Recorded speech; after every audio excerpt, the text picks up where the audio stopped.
ಮಂಗಳೂರಿನಲ್ಲಿ ವರುಣ ಸಿಕ್ಕಾಪಟ್ಟೆ ಅವಾಂತರ ಉಂಟು ಮಾಡಿದ್ದಾನೆ. ವರುಣನ ಆರ್ಭಟ ಎಷ್ಟು ಜೋರಾಗಿದೆ ಅಂತ ಅಂದ್ರೆ ಹೊಳೆಗೆ ಕಾರು ಬಿದ್ದಿದೆ, ಇಡೀ ಹೊಳೆ ತುಂಬಿ ಹರಿಯುತ್ತಾ ಇದೆ, ರಸ್ತೆಗಳೇ ಹೊಳೆ ರೀತಿಯಲ್ಲಿ ಆಗಿರುವಂಥದ್ದು ಕೂಡ ಆಗಿದೆ. ಸಾಕಷ್ಟು ಅನಾಹುತ ಮಂಗಳೂರಿನಲ್ಲಿ ಮಳೆಯಿಂದಾಗಿ ಸೃಷ್ಟಿಯಾಗಿದೆ. ಸಿಕ್ಕಾಪಟ್ಟೆ ಜೋರಾಗಿ ಮಳೆ ಹೊಡಿತಾ ಇರ್ತಕ್ಕಂಥದ್ದು.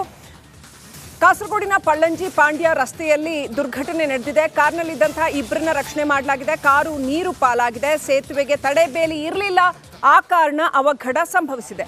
ಕಾರ್ನಲ್ಲಿದ್ದಂತಹ ರಶೀದ್ ಹಾಗೂ ತಸ್ರೀಫ್ ಎಂಬುವವರನ್ನ ರಕ್ಷಣೆ ಮಾಡಲಾಗಿದೆ. ಮರವನ್ನ ಹಿಡಿದು ವಾಹನ ಸವಾರರು ಪಾರಾಗಿದ್ದಾರೆ. ಮೋಸ್ಟ್ ಪ್ರಾಬಬ್ಲಿ ಅಲ್ಲಿ ನೋಡ್ತಾ ಇದ್ರೆ NDRF ಟೀಮ್ ಬಂದು ಅವ್ರನ್ನ ಪ್ರೊಟೆಕ್ಟ್ ಮಾಡಿರೋ ಹಂಗೆ ಕಾಣ್ತಾ ಇದೆ.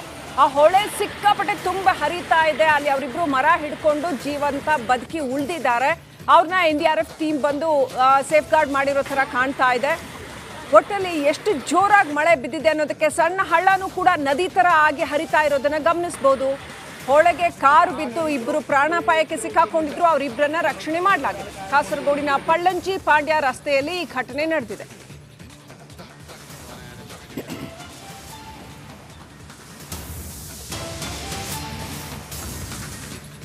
ಕೇವಲ ಮಂಗಳೂರಿನಲ್ಲಿ ಮಾತ್ರ ಅಲ್ಲ, ರಾಜ್ಯಾದ್ಯಂತ ವರುಣನ ಆರ್ಭಟ ಸಿಕ್ಕಾಪಟ್ಟೆ ಜೋರಾಗಿದೆ. ಭಾರಿ ಮಳೆಗೆ ಪುತ್ತೂರಿನಲ್ಲೂ ಕೂಡ ಇದೇ ತರ ಅವಾಂತರ ಸಂಭವಿಸಿದೆ. ಮಳೆಗೆ ಸಿಂಗಾಣಿ ಗ್ರಾಮದಲ್ಲಿ ಧರೆ ಕುಸಿತ ಆಗಿರ್ತಕ್ಕಂಥದ್ದು ನೋಡಿದ್ವಿ ನಾವು. ಮಡಿಕೇರಿ, ಮಂಗಳೂರು, ಮಲೆನಾಡು ಭಾಗದಲ್ಲಿ ಈ ಹಿಂದೆ ಕಂಡ ಹಾಗೇನೆ ಅಲ್ಲಿ ಭೂಕುಸಿತ, ಧರೆ ಕುಸಿತ ಆಗುವಂತ ಭೀತಿ ಸಿಕ್ಕಾಪಟ್ಟೆ ಜಾಸ್ತಿ ಇದೆ. ಅಂಥದ್ದೊಂದು ಘಟನೆ ಪುತ್ತೂರಿನಲ್ಲಿ ಸಂಭವಿಸ್ಬಿಟ್ಟಿದೆ.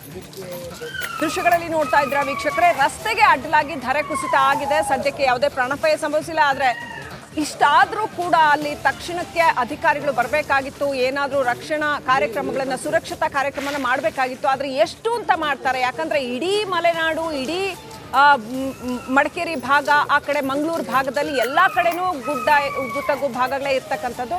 ಸೊ ಬಹಳ ಕಷ್ಟ ಇದೆ. ನಿನ್ನೆ ಗಾಳಿ ಮಳೆಗೆ ಇಲ್ಲಿ ಸವಿತಕ್ಕ ಅನ್ನುವಂಥವರ ಒಂದು ಬರೆ ಕುಸಿತ ಆಯಿತು. ಬರೆ ಕುಸಿತಾದ ನಂತರ ಆ ಬರೆ ಕುಸಿತಕ್ಕೆ ತಕ್ಷಣ 4 ಲಕ್ಷ ಬಿಡುಗಡೆ ಆಗಿದೆ ಅಂತೆಲ್ಲ ಎಲ್ಲ ಸುದ್ದಿ ಆಯಿತು.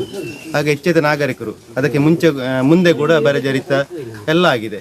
ಒಂದು 14 ವರ್ಷದಿಂದ ಎಸ್ಟಿಮೇಟ್ ಆದಂತ ಅದಕ್ಕೆ ಇನ್ನೂ ಕೂಡ ಬಿಲ್ ಪಾಸ್ ಆಗಲಿಲ್ಲ. ಇಮಿಡಿಯೇಟ್ಲಿ ಅಷ್ಟು 4 ಲಕ್ಷ 2 ಲಕ್ಷ ಪಾಸ್ ಆಗುದಂತ ಇದ್ರೆ ಇನ್ನೂ ಕೂಡ ನಾವು SCಗಳಿದ್ದೇವೆ ಮುಂದೆ, ಅಲ್ಲಿ ಕೂಡ ಬರೆ ಜರಿತವಾಗಿದೆ.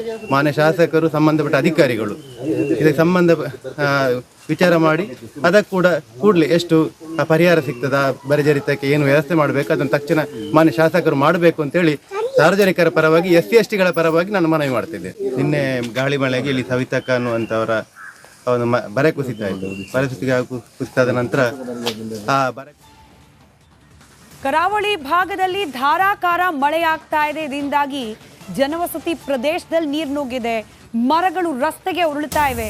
ಹಾಗೆ ಗ್ರಾಮಗಳ ನಡುವೆ ಸಂಪರ್ಕ ಕಲ್ಪಿಸುವ ಸೇತುವೆಗಳು ಜಲಾವೃತವಾಗ್ತಾ ಇದೆ.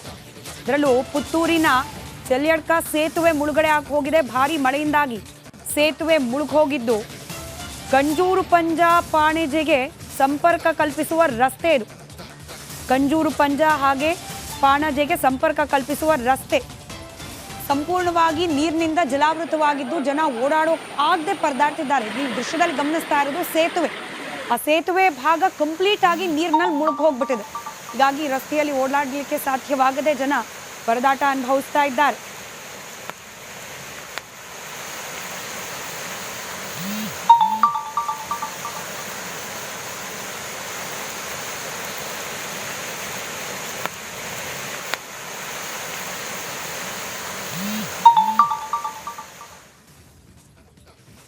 ವಿವಿಧ ಭಾಗದಲ್ಲಿ ಮಳೆಯಿಂದಾದ ಅವಾಂತರದ ದೃಶ್ಯಗಳನ್ನ ಏಕಕಾಲದಲ್ಲಿ ಗಮನಿಸ್ತಾ ಇದ್ದೀರಿ. ಒಂದ್ ಕಡೆ ಭಾಗಮಂಡಲದಲ್ಲಿ ಭಾರಿ ಮಳೆ, ಕಾವೇರಿ ಕೊಳ ತುಂಬಿ ಹರಿಯೋ ನಿರೀಕ್ಷೆ.